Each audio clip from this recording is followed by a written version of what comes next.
For decades, Canada and the United States have shared one of the most interconnected trade relationships in the world. With billions of dollars in goods and services exchanged annually, the two economies have been deeply intertwined. From energy resources and manufacturing to agriculture and technology, Canada's economic ties with the United States have historically been strong, fostering mutual prosperity. However, no trade relationship is immune to shifts in policy, economic priorities, or geopolitical tensions. As we explore this crucial topic, we'll analyze the underlying reasons behind Canada's trade shift, the opportunities that lie ahead, and the potential challenges that could arise. Stick around as we dive deep into this economic transformation. But before we begin, make sure to subscribe to the African Web and hit the bell icon for more insightful content. Recent years have seen increasing strains between the two nations, with growing concerns over U.S. protectionist policies. Trade agreements once considered stable have faced renegotiations, tariffs have been imposed on key industries, and regulatory changes have created uncertainty for Canadian businesses. While the United States remains Canada's largest trade partner, the question arises: should Canada continue to rely so heavily on an unpredictable partner, or is it time to explore new opportunities? Canada has faced numerous trade hurdles with the United States. The imposition of tariffs on steel and aluminum under President Donald Trump, the tough negotiations surrounding the United States-Mexico-Canada agreement, and ongoing disputes in various industries, including lumber and dairy, have all strained relations. These protectionist moves have forced Canada to consider reducing its dependency on its southern neighbor.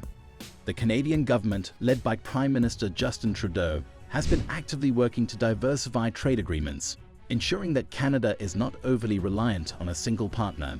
This shift raises a critical question: can Canada truly afford to pivot away from the United States? And if so, who stands to gain from this transformation? The trade relationship between Canada and the US has been strong for over a century. The 1989 Canada-United States Free Trade Agreement laid the groundwork for what would later become the North American Free Trade Agreement in 1994, involving Mexico. This agreement significantly increased cross-border trade, creating a more interdependent economic system. However, trade tensions have existed throughout history. From softwood lumber disputes to disagreements over dairy subsidies, Canada has often found itself at odds with American protectionist policies. The Trump administration's decision to impose tariffs on Canadian steel and aluminum in 2018, citing national security concerns, was a major turning point. Although the tariffs were later lifted, the message was clear: Canada needed to find alternatives to safeguard its economic future. The European Union, with its massive consumer base and stable economic policies, presents a lucrative opportunity for Canada. The comprehensive economic and trade agreement between Canada and the EU has already opened doors for increased exports, and Canada continues to strengthen these ties.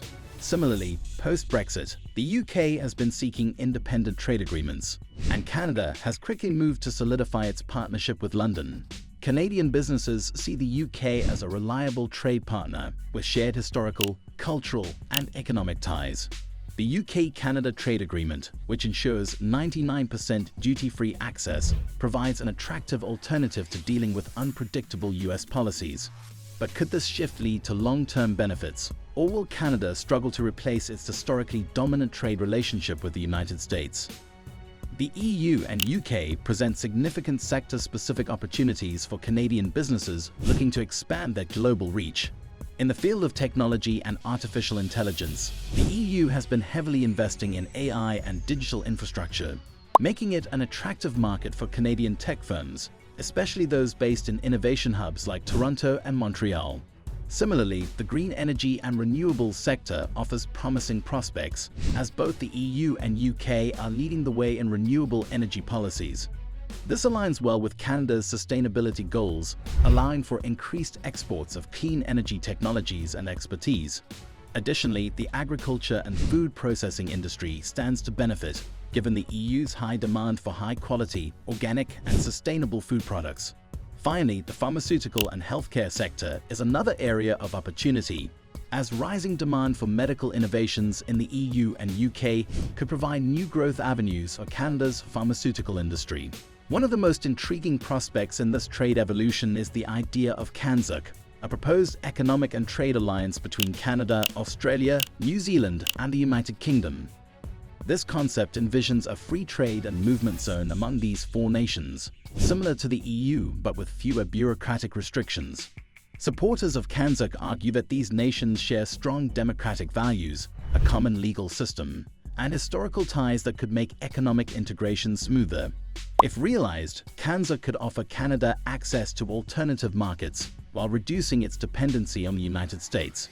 But critics question whether such an alliance can truly rival the US market in terms of trade volume and efficiency.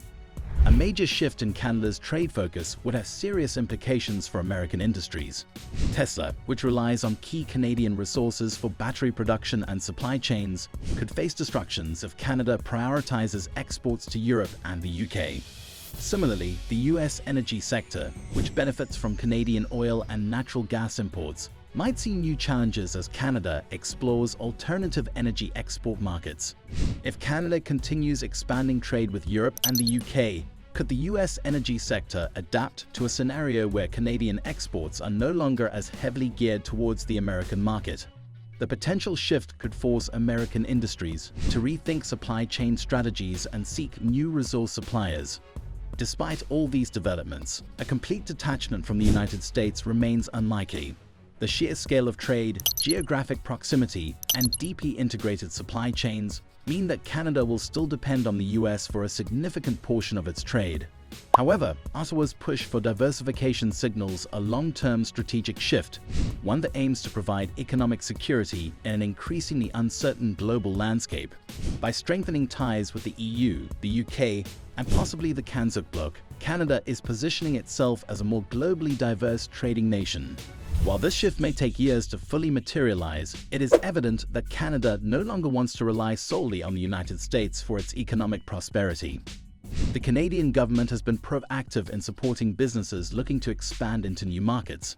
Initiatives such as Export Development Canada (EDC), providing financing and insurance to Canadian companies, trade missions to the UK and EU, and investments in transportation and shipping infrastructure to facilitate overseas exports demonstrate Canada's commitment to diversifying its trade relationships.